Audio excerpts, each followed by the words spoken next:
Please turn your Bibles now to John chapter 10, verse 10. John chapter 10, verse 10.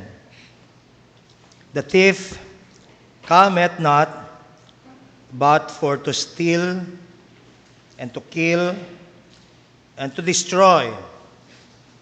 I am come that they might have life and that they might have it more abundantly. Please join me as I go to the Lord in prayer. Let's pray. Lord,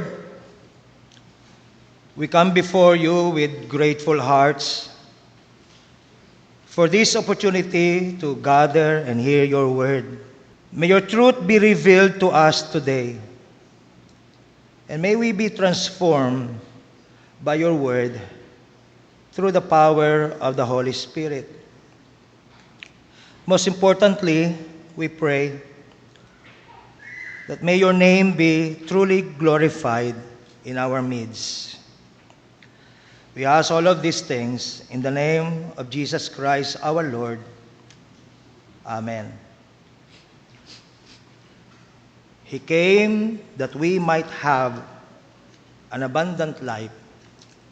Joel Austin, Kenneth Copeland, T.D. Jakes, Jesse Duplantis, Creflo Dollar. Do you know them? Do you know these people? What do these men have in common?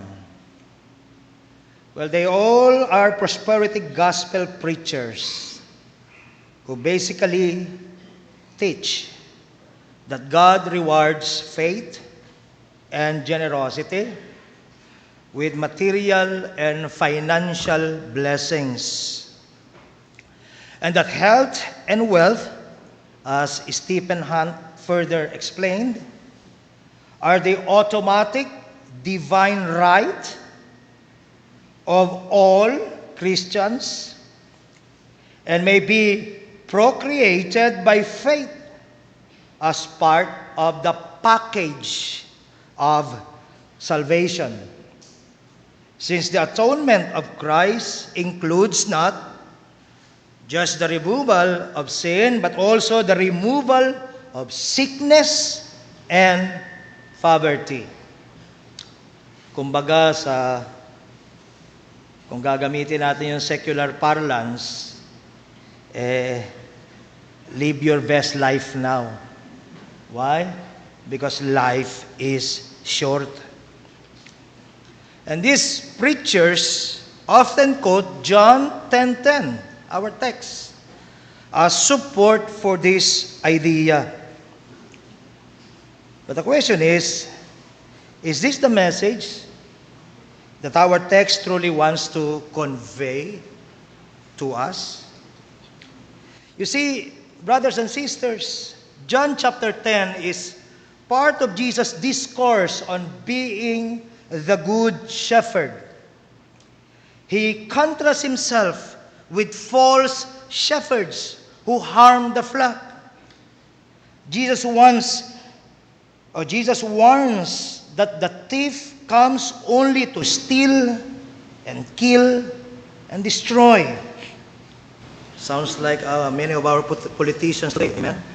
Mangangako ng pinakamagandang pwedeng ipangako para lang sa dulo na nakawang ka lang pala. At sisirain lang pala ang buhay mo. Now these false shepherds these thieves represent false teachers, or anything for that matter that leads us away from our God. Now our text declares Jesus Christ came that we might have life, a kind of life which is abundant, unlike the thief. Our Lord does not come for selfish reasons. He comes to give, not to get. He comes that people may have life in Him, in Christ. Hindi po ba't iyan ang sinasabi mismo, dahilan kung bakit isinulat ang gospel na ito, the Gospel of John? Ano pong sinasabi doon sa John 20 verse 31? But these are written that we might believe.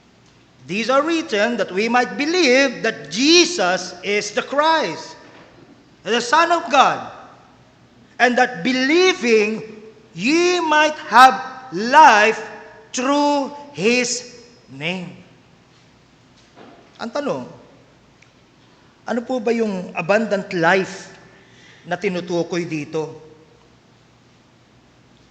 Do we honestly believe, mga kapatid, na nagkatawan tao ang ating Panginoon sigun sa prosperity gospel theology? Naniniwala po ba tayo na nagpakababa, tiniis, binata ng ating Panginoon ang lahat ng pasakit, namatay siya doon sa krus ng Kalbaryo upang matiyak lang na ngayong 2025, makakabili ka ng brand new Toyota Frontier, Toyota Fortuner. O finally, malilibot mo na ang buong Europe. Ito po ba ang buhay na masaganang buhay na sinecure ng ating Panginoon doon sa krus para sa atin? Pakinggan ninyo ang paliwanag sa The New Testament o the New International Commentary on the New Testament na itinutuwid po ang ganitong pag-iisip. And I quote, "Life is one of John's characteristic concepts. He uses the term 36 times, whereas no other New Testament writing has it more than 17 times. Thus, in this one writing, there occur more than a quarter of all the New Testament references to life. Life, in John, characteristically refers to eternal life, the gift of God through His Son." John 3:15. Na bukod dito, dagdag pa po ng Tyndale New Testament commentaries, those who are really His own listen to His voice. They recognize that He has been sent from God and are ready to follow Him as the Good Shepherd. Ready to follow Him as the Good Shepherd, who by His sacrificial love rescues His flock from evil and death and leads them into the best of all pasturage, where they can enjoy a richer and a fuller life. Excuse me. He does not offer them an extension of physical life, nor an increase of material possessions, but the possibility, nay, the certainty of a life lived at a higher level in obedience to God's will and reflecting His glory. Therefore, brothers and sisters, it is safe to say, or better yet, it is correct to conclude that abundant life is eternal life. A life that begins the moment we truly understand who Christ is. The moment that we come to Him, the moment that we embrace Him as Savior. Tingnan ninyo ang definition ng eternal life sa Gospel of John. Now this is eternal life, John 17:3, that they may know you, the only true God, and Jesus Christ, whom you have sent. Now, this definition makes no mention of length of days, makes no mention of health or prosperity, family, or occupation. As a matter of fact, the only thing it does mention is knowledge of Him, which is the key to a truly abundant life. Amen? Amen? Mga kapatid, Hindi talaga maaaring ang tinutukoy po ditong kasaganaan ng buhay na ipinapangako po ng Panginoon sa kung mananampalataya ka, hindi pwedeng hindi ito mararanasan mo. Pangako ito ng Panginoon sa bawat sumasampalataya sa Kanya. Hindi po maaaring yun ay material or physical blessings. Hindi pwedeng yun. Kasi, maging sa context po natin, doon sa chapter 9, John chapter 9, nang sumampalataya po yung blind man, na pinagaling ng Panginoon, ang unang-una pong naranasan niya, ay hindi kasaganaan Hindi applause of men. Hindi pagkilala ng mga tao. Kundi pag-uusig. The Pharisees literally cast him out of the synagogue kasi ayaw niyang i-deny si Christ. That's what happened. At yan ay mauulit pa po, mga kapatid, maraming beses at sa daan-daan taon sa history of the church. We must all remember that for hundreds of years,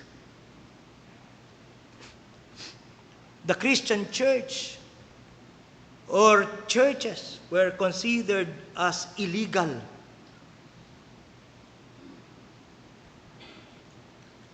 Hanggang ngayon, in the case of North Korean believers, and in the case of our Afghan brothers and sisters, you see, mitya ng buhay mo, yung meron kang Biblia sa bahay mo. Think about that. Tayo, mitya ng buhay natin yung Biblia sa bahay natin dahil kung meron kang problema sa baga, sa dami ng alikabok, mamamatay ka I'm telling you.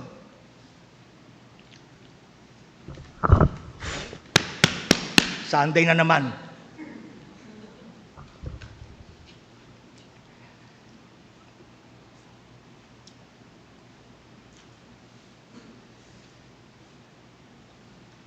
Paano mo sasabihin ngayon sa kanila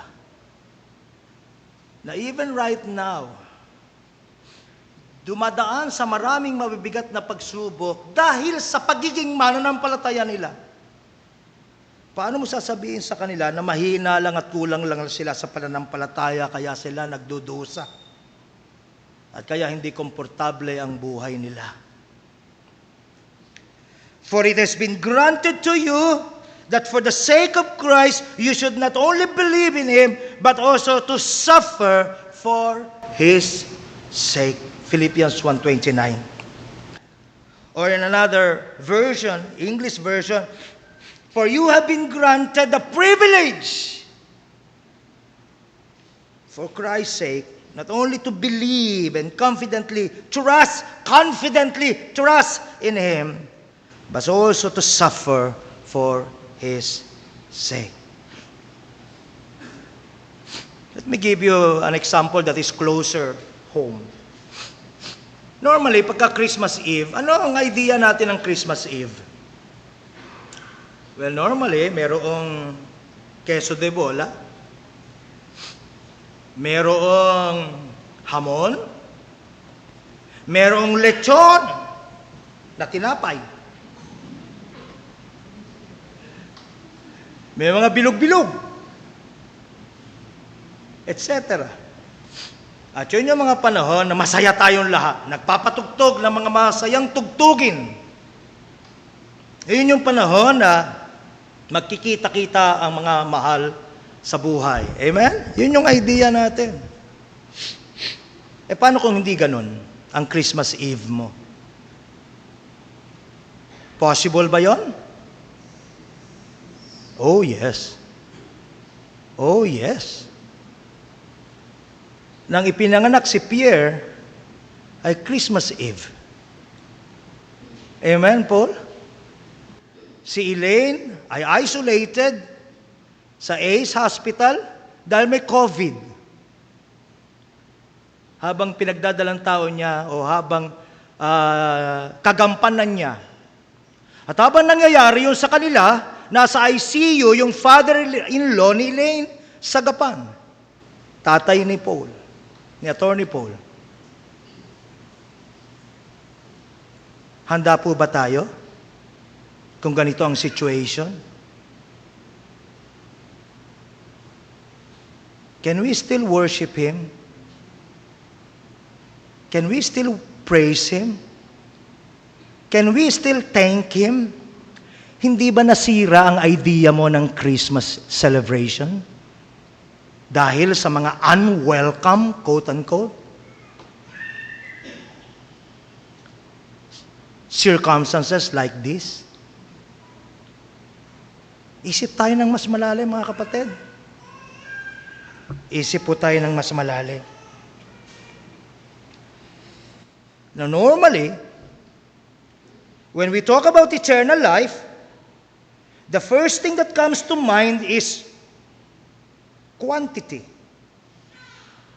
And it is true about eternal life. It is everlasting, eternal, everlasting. In the same manner that a 10-year life lasts 10 years. And that a 20-year life lasts 20 years. And therefore, eternal life lasts eternal. And that's really a very, very good thing. Amen? Pero ang binibigyan din dito ng ating pong Panginoon, pag pinag-uusapan ang eternal life ay mas malalim, mas makabuluhan.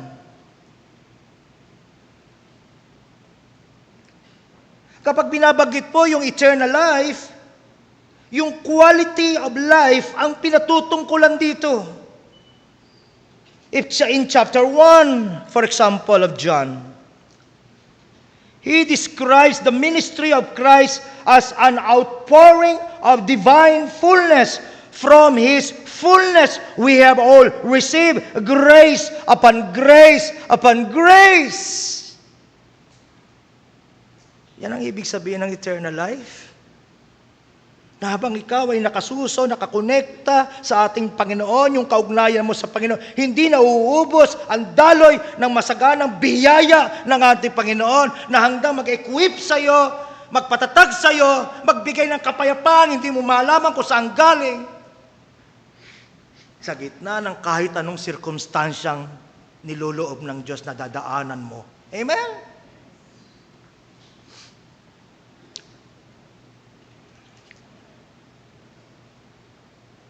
Then in chapter 4, we are considering the context of John 10:10. In chapter 4, we read, now, bigay ko sa inyo yung pinaka-background ng kwento. 5 na yung naging partner ng Samaritan woman dito sa buhay niya. Pero hindi pa rin siya masaya. Bagay naman na inilalarawan, ikinonekta ng ating Panginoon sa paulit-ulit niyang pagbalik sa Jacob's well. Kaya ka bumabalik dyan, may kulang sa'yo. Physically, nauuhaw ka, nauubos yung tubig. Pero yung application sa buhay niya, personal life niya, kahit ilan pang partner ang dumating sa buhay mo, kung wala si Kristo, sa gitna ng lahat ng yan, you will never ever be satisfied. That's the message. Ano po sabi ito? John 4, beginning verse 10. Jesus answered and said unto her, If thou knewest the gift of God, and who it is that saith to thee, Give me to drink, thou wouldest have asked of him. Thou wouldest have asked of him, and He would have given thee living water. It's available for the asking. Yun lang gagawin yung Panginoon, tuyo-tuyo na ako. Walang-wala na yung buhay ko, kailangan kita. Sabi ng Panginoon, ipipigay niya sa'yo yung tubig ng buhay. Verse 11, the woman saith unto her, Sir, thou hast nothing to draw with, and the well is deep. From whence then hast thou that living water? Art thou greater than our father Jacob, which gave us the well, and drank thereof himself, and his children, and his cattle? Jesus answered and said unto her, Whosoever drinketh of this water shall thirst again. But whosoever drinketh of the water that I shall give him shall never thirst. But the water that I shall give him shall be in him a well of water springing up into everlasting life. Abundant life. Amen? Brothers and sisters, the quality of life that Jesus gives is abundant. Sa chapter na ito, ang illustration ng mga mananampalataya, chapter 10, ay ang kawan na pumapasok sa ilalim ng pangangalaga at pag-iingat ng good and loving shepherd. Sila'y ligtas, sabi ng ating good shepherd, sa piling niya. Sila'y katulad ng mga tupa, John 10:9, na malaya makapapasok at makalalabas ng kulungan at kahit saan sila nandoon, makakatagpo sila ng pastulan. Amen? Circumstances change. Pero anuman ang sirkumstansya, masaya man o malungkot, makakatagpo ka ng pastulan. Ano ang sikreto? Thou art with me. Amen. Kasama kita, Panginoon. Kapag binabanggit po ito, hindi ko maiwasang hindi maalala ang Psalm 23. Kayo din po ba? Maaari pong mahina ang tupa. Madalas kumikilos ang tupa nang may kamangmangan. Yan ang mga katangian ng tupa. Amen? Mahina. But regardless, nakakatagpo pa rin po sila in spite of all of those ng buhay. Nakakatagpo pa rin po sila ng pagpapala only because they could experientially say, the Lord is my shepherd, I shall not want. Amen? Mahalagang mapansin, they could experientially say, truly he is my shepherd. I mean, we could pay a lip service. Panginoon, ikaw ang aking pastor, pero ang tanong, totoo ba yon dito sa loob? Amen?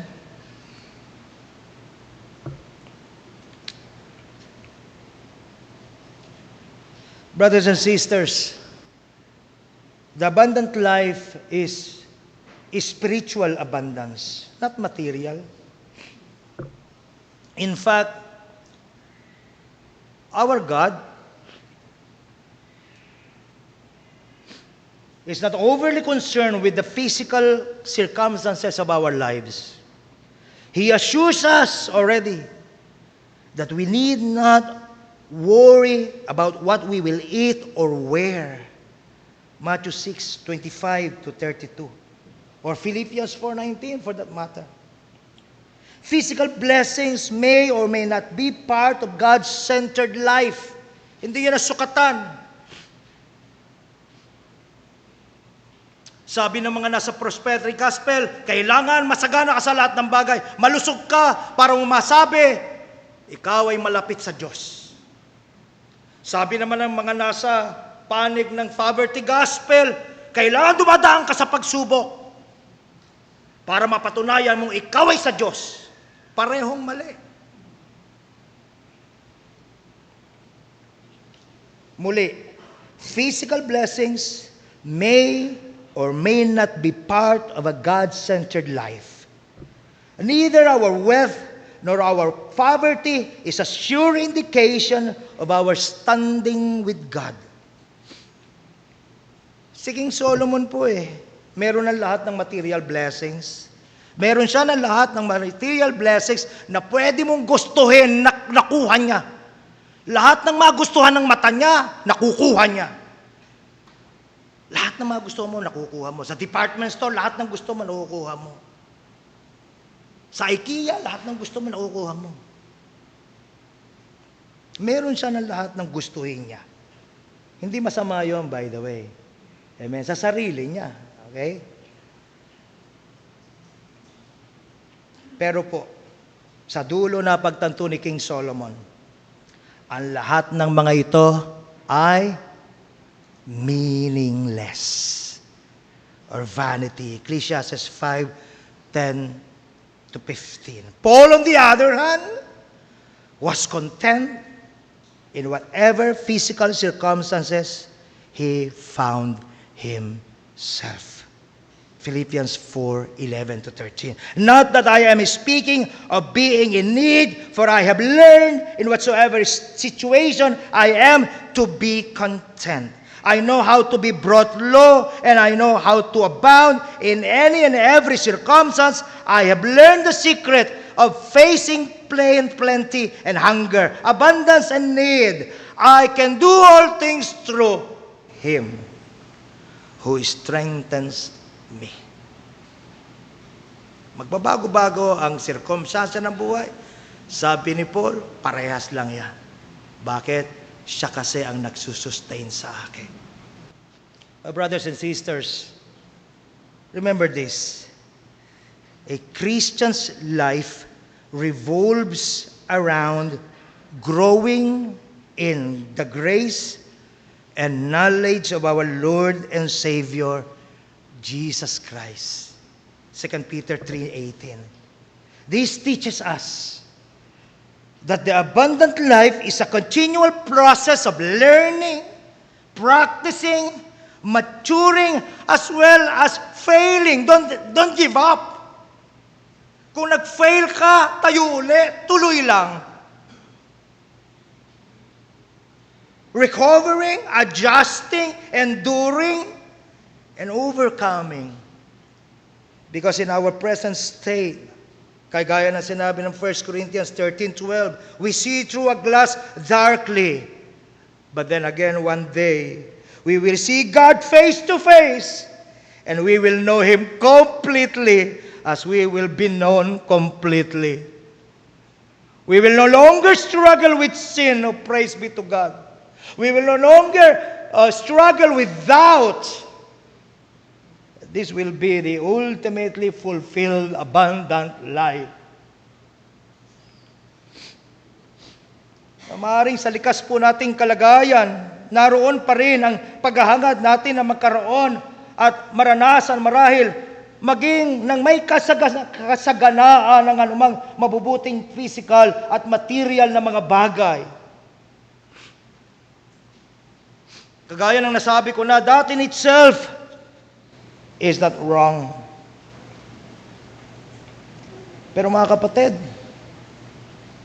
ang buhay po naman natin hindi mere existence lang kahit na comfortable existence. Huwag tayong masiyahan na meron na ako ng lahat Hindi yan lang ang buhay.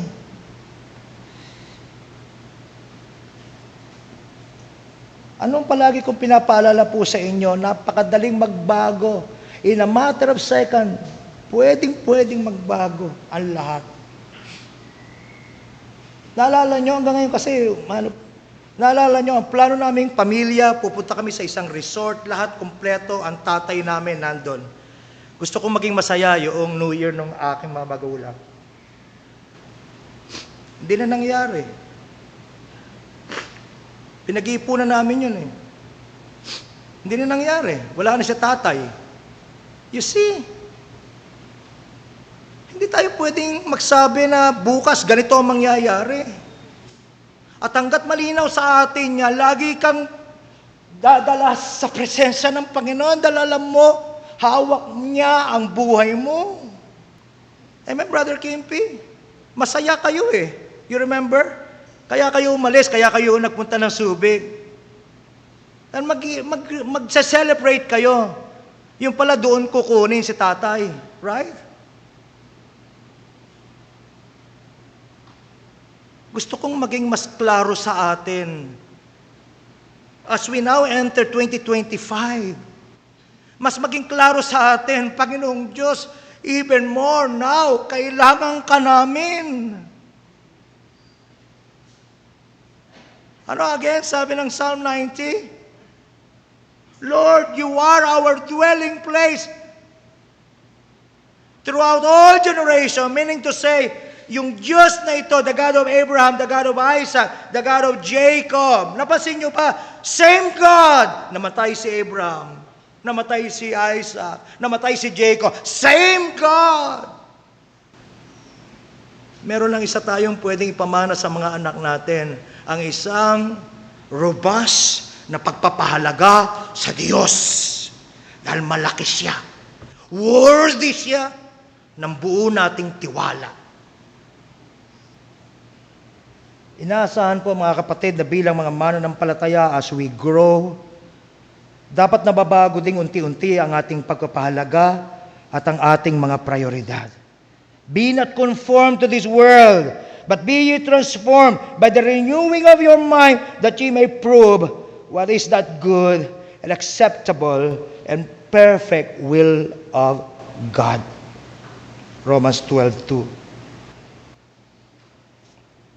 Just as we become new creations when we come to Christ, 2 Corinthians 5:17, so must our understanding of abundance be transformed.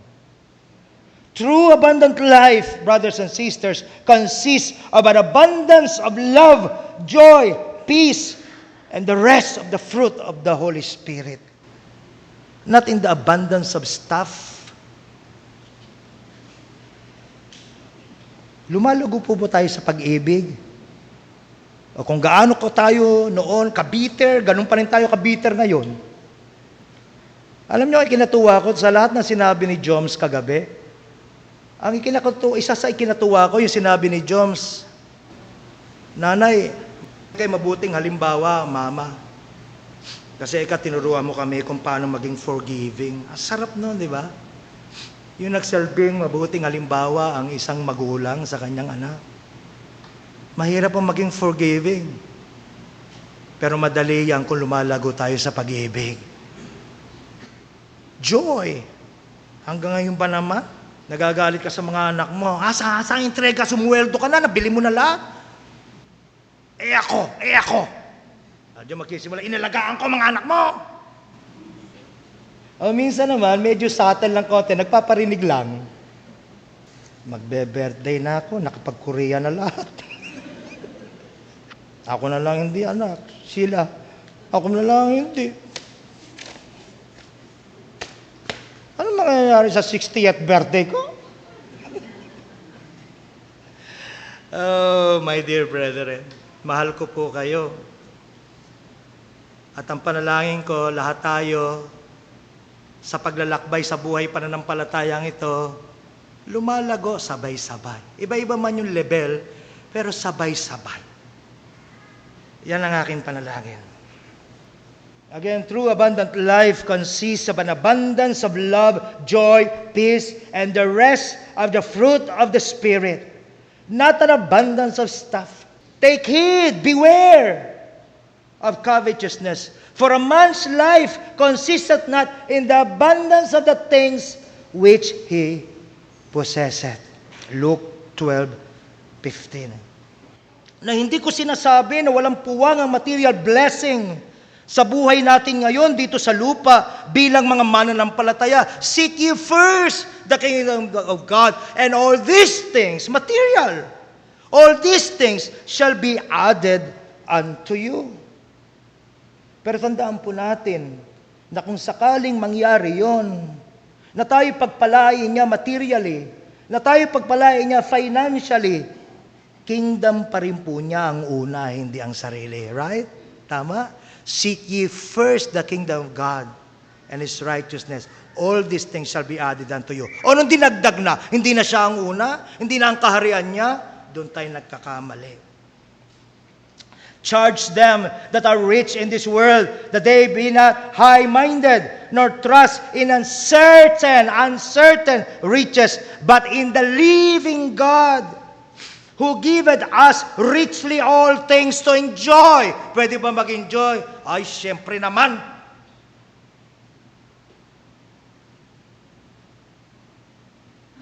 Sister Jane, malapit na mag-retire. Enjoy it. May lump sum, enjoy it. Nakalagay eh. Amen? Maliwanag eh. Basta klaro sa iyo, Panginoon, lahat ng ito galing sa iyo.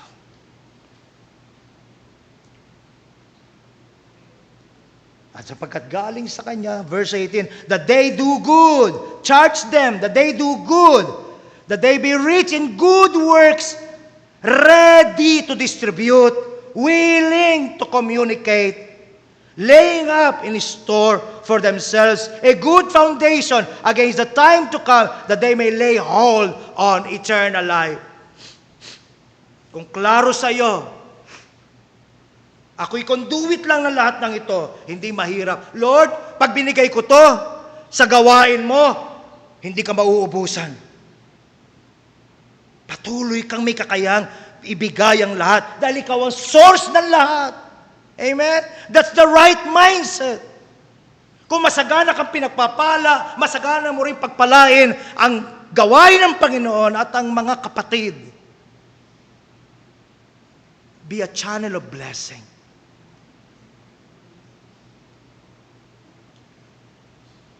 At kung sakali naman mga kapatid, nabawiin ng Panginoon ang kanyang mga ipinahiram sa atin, ulitin ko, ano tawag? Ipinahiram sa atin. Ang kanyang mga ipinagkatiwala sa atin.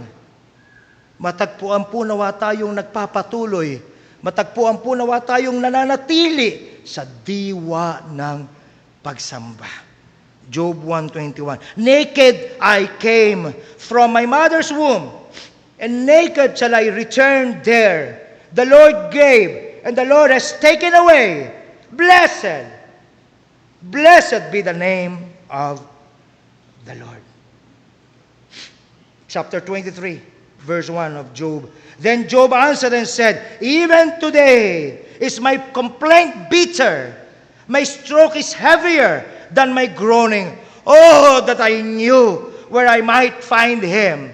Tinanggal na sa kanya lahat eh. That I might come even to his seat. Behold, I go forward, but he is not there. And backward, but I cannot perceive him. On the left hand, where he doth work, but I cannot behold him. He hideth himself on the right hand, that I cannot see him. But he knoweth the way that I take. When he hath tried me, I shall come forth as gold. Na-realize ni Job na ultimately, Panginoon, lahat mawawala. Ikaw lang ang mananatili hanggang sa dulo. And so therefore, ano ang kanyang huling awit? Though he is slain me. Oh, salamat Panginoon. Though he is slain me. January 18 would be my 12th year as a kidney transplant survivor. Na nag-hope ka na every New Year, January kasama ka ng pamilya mo. Paano kung sinabi ng Panginoon, time is up? Dalangin ko na ang aking maging patuloy na chorus, the theme of my song, though he is slay me, yet I will trust in him. Panginoon, kung sakaling dumating yung panahon na kukunin mo na ang lahat ng mahalaga sa akin, tulungan mo ako na magsabi, patuloy akong magtitiwala, aasa, at sasamba sa iyo. Mahirap yun, alam ko. Gusto ko pang makita 12 kong apo. So Paul, better double time. Sabi ni Paul, bakit ako? Andiyan naman si kami. Parang wala ka narinig, Shasha. By nature, mga kapatid, nag-gravitate po tayo eh. If we would only be honest, kanina nag-i-amen kayo, di ba? Oh, naked came I, praise God. Oh, hallelujah. Okay pa, di ba? Though he slay me, oh Lord, praise the Lord. Pero sa real life, sa puso, sa loob, pag unti-unti niya nang tinatanggal, yung mga bagay na sabi natin, pwede mong kunin anytime, Lord. Sa'yo naman galing yan. Nakakasakit ka na. Bigla-bigla may mga bukol na wala. Bakit? Ano ba naman yan? O kaya biglang-bigla hindi ka na makatulog sa gabi. Bakit hindi ako makatulog? Then, nandun na yung struggle, mga kapatid. Sa totoo lang, sa puso natin, lahat tayo believers ng prosperity gospel. Sa totoo lang. At yun yung mga poste na dapat mabagsak upang sa dulo, ikaw lang, Panginoon, ang aking tanging yaman. Maging panalangin natin ito. Brothers and sisters, abundant life consists of life that is eternal, and therefore ultimately our interest should also be in the eternal, not in the temporal. Paul admonishes us, set your minds on things above, not on earthly things. For you died, and your life is now hidden with Christ in God. Colossians 3:2-3. Tanong, nararanasan po ba ninyo, natin ngayon, ang kasaganaan ng buhay na ito, na ibinibigay at matatagpuan lamang natin kay Kristo? Kasi if in this life only we have hope in Christ, we are of all people most miserable. Matatakot ka sa pagbabago kung ang tanging kayamanan para sa iyo yung mga anak mo, trabaho mo, etc. Matatakot ka lagi, hindi ka mapapayapa.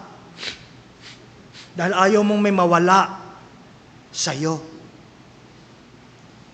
Pero kung klaro sa'yo na Panginoon, ikaw lang ang aking tanging yaman, hindi magiging miserable ang buhay natin. Araw-araw naniniwala ka, Panginoon, you work all things for my good. Kung si Christ ang object ng hope natin, kung si Christ ang object ng joy natin, then that is something, the only thing that the world can never take away from us. Amen? Peace I live with you, my peace I give you. I do not give to you as the world gives. Do not let your hearts be troubled. Do not be afraid. John 14:27.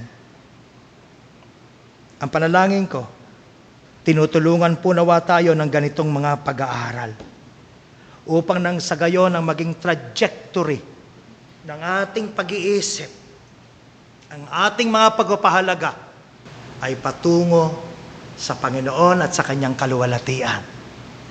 Because the Lord knows how to take care of His own. Amen? Praise be to God. Let's all stand up.